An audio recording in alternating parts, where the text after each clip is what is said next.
لبیک میں تیرے لیے حاضر ہوں، اے اللہ میں حاضر ہوں، اے اللہ میں حاضر ہوں۔ یہ کہنے کا مقصد کیا ہے کہ میں نے، میرے رسول اللہ صلی اللہ علیہ وسلم نے جو مجھے تیرا درس دیا ہے کہ رب کو مانو، وہی معبود ہے، وہی لا شریک ہے، وہی یکتا ہے، اسی کی عبادت کرو اور اسی کو ایک مانو۔ میں نے سب کچھ چھوڑ کے یا اللہ تجھے ایک مان کے تیری بارگاہ میں آیا ہوں۔ جب بندہ جاتا ہے پھر کرم کیا ہوتا ہے کہ اس کے جتنے گناہ ہیں وہ دھل جاتے ہیں، اور وہاں سے جب آتا ہے تو معصوم بچے کی حیثیت میں واپس آتا ہے کہ جیسے معصوم بچہ بے گناہ ہے اور انسان کے گناہ بھی دھل جاتے ہیں، لیکن اس میں کسر نفسی اور پھر توبہ طائب کا حکم ہے کہ توبہ تو نصوحہ کر کے جب بندہ آئے حج کر کے پھر اس کا مزہ بھی آتا ہے۔ جی جی، بہت اچھی، بہت خوبصورت بات کی۔ اب علامہ جی آپ سے بھی میں پوچھنا چاہوں گا بالکل ایک کویسچن جو ہے کہ عید الاضحیٰ کی جو ہے قربانی وہ دولت اور جو میں کہوں گا کہ حیثیت کے فرق کو ختم کر دیتی ہے،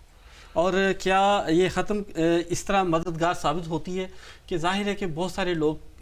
قابل حیثیت بھی ہوتے ہیں جو کہ جانور بھی خرید سکتے ہیں، اور بہت سارے لوگ ایسے بھی ہوتے ہیں جو حصہ ڈالتے ہیں مختلف قربانیوں کے اندر جو ہے نا، لیکن قربانی سب کی قبول ہوتی ہے۔ آپ کیا کہیں گے، کیا یہ دولت اور جو حیثیت ہے اس کے فرق کو ختم کرتی ہے؟ دیکھیے جی، قربانی جو ہے یہ ایک ادا کا نام ہے جو حضرت ابراہیم علیہ السلام نے اپنے صاحبزادے کو اللہ کے حکم سے ذبح کرنے کے لیے جب وہ گئے تھے، اس کی سنت ہے،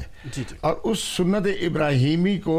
اللہ نے پوری امت پر، پوری دنیا میں وہ رائج کر دیا۔ اب اس کا مطلب یہ بھی ہے کہ جو آپ نے فرمایا کہ یہ جو قربانی ہے وہ ہر عاقل بالغ کے اوپر ہے، غریب ہو امیر ہو، لیکن غریب وہ جو بالکل غریب ہے وہ نہیں۔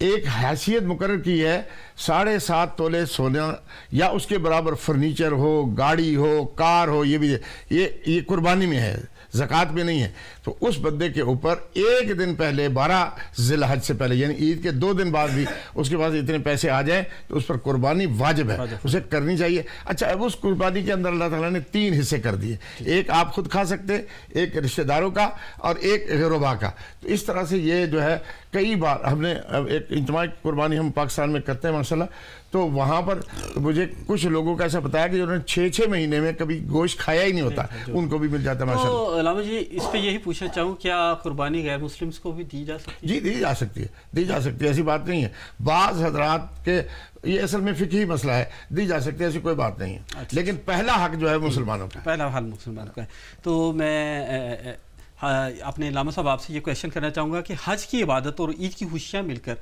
ہمارے معاشرے میں یکجہتی پیدا کرتے ہیں، تو کیا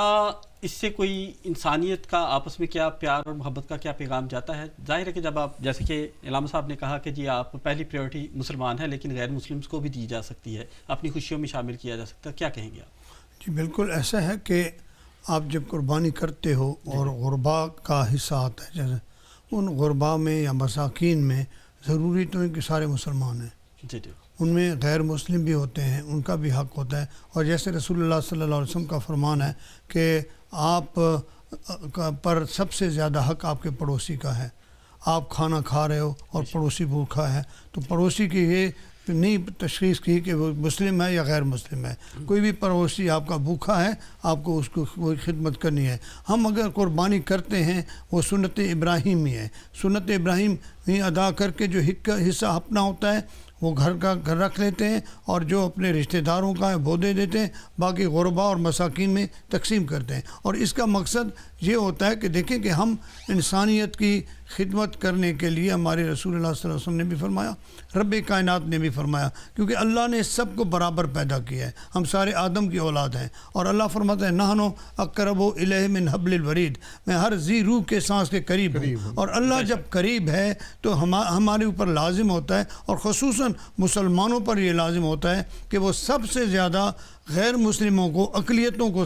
سپورٹ کریں اور ان کا خیال کریں۔ جب ہم ان کا خیال کرتے ہیں تو اس میں اللہ اور اس کا رسول ہم پہ راضی ہو جاتا ہے۔ اور حقیقت یہ ہے کہ ہم یہ جو حج پہ جا رہے ہیں، حج پہ سب سے پہلے جب ہم حاضر ہوتے ہیں، اللہ کی بارگاہ میں ہوتے ہیں، پھر اللہ تعالیٰ کے جو بھی احکامات ہیں ان کو ہم بڑی خوش اسلوبی کے ساتھ اس پر عمل درآمد کرتے ہیں۔ دیکھیں حضرت ابراہیم علیہ السلام نے قربانی کی، آپ اندازہ لگائیں کہ اگر اللہ تبارک و تعالیٰ ذبیحہ پیش نہ فرماتا اور ادھر اپنا بیٹا ذبح ہو جاتا تو بتائیں کہ آج ہمارے لوگ کیا کرتے ہیں. تو اس واسطے حضرت ابراہیم علیہ السلام کو وہ ذبیحہ دے کر رب کائنات نے جو سب سے بڑا درس دیا کہ ہر انسان اور ہر وہ صاحب استطاعت پر لازم ہو گیا مسلمان پر کہ وہ قربانی کرے اور اس کی تقسیم لوگوں میں یکجہتی سے کرے.